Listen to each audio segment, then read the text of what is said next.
intel from the demigod's human lieutenant.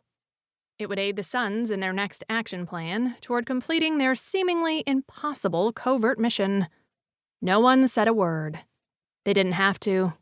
The Prodigal Suns were all on the same page, and conversation was a useless distraction, as they all mentally prepared to march into the supernatural fire waiting for them at the end of this road. When they finally reached the top, and the mountain's incline leveled out to the flatland plateau, Boyd slowed the van's speed to a crawl.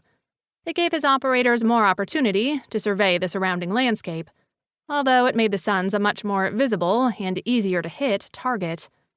Now that they'd reached the top of the hill, making themselves an easier target was the least of the team's worries.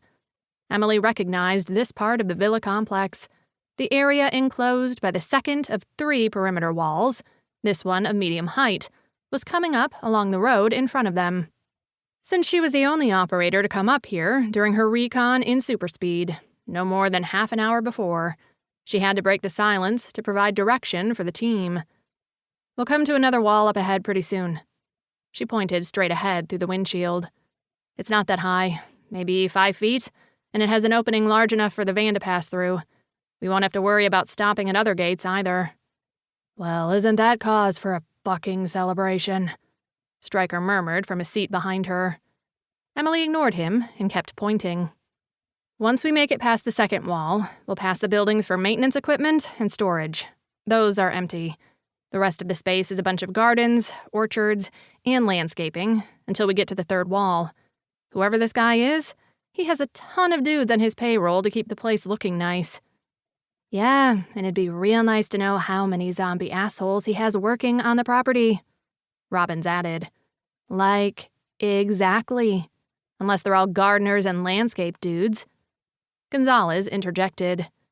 "Whoever owns this place probably isn't here. Or if he didn't get run off by Heka's lieutenant and ended up sticking around, there's no way he's still, himself." That was true. If Heka's human lieutenant had the magical ability to turn any of Heka's already touched zombies to his will and put them under his control, who knew how far any other connected magical abilities extended? The lieutenant might be able to make new zombies. Then again, he could have also commanded a bunch of his mindless zombie goons to kill whoever owned this villa and replace all the guy's normal laborers. Honestly, there was no telling how far this kind of power could go in the hands of a human. Not if that person was one of Heka's favorites and had received almost godlike powers to keep the show running the way Heka wanted. Not to mention maintaining the surveillance force looking for Emily Trigger. The road eventually curved toward the light-colored stone wall Emily had indicated. Boyd took the vehicle through the opening at a slow crawl, since there was barely enough space for something as wide as the van. The tires kicked up gravel and dust behind them, even at this speed. If someone was in the villa looking down at this area, there was no way the Suns could have kept their arrival or their approach to the main building a secret. Every operator was on high alert. No one wanted to be the asshole who distracted the rest of the team should a sudden threat overwhelm them out of nowhere. That tended to happen to the Prodigal Suns on this mission. They were used to attempted ambushes, but that didn't mean they wanted to be unprepared.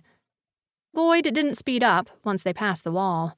Now the pristinely kept open grounds with lush dark green grasses, shrubs, flowers, and perfectly trimmed hedges and trees were visible as far as they could see. The only thing cutting across the pleasantly blooming landscape was the gravel road, the much shorter decorative wall encircling the complex, and the main building. Groundskeepers, landscapers, and gardeners milled about the open terrain in groups of 2s and 3s. Some spared glances at the rusting van they must have recognized.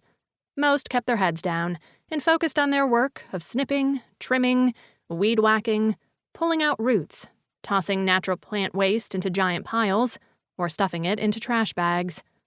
It was creepier to drive through the center of the human lieutenant's compound without being noticed than it would have been had the guy's zombified footmen rushed at them all at once.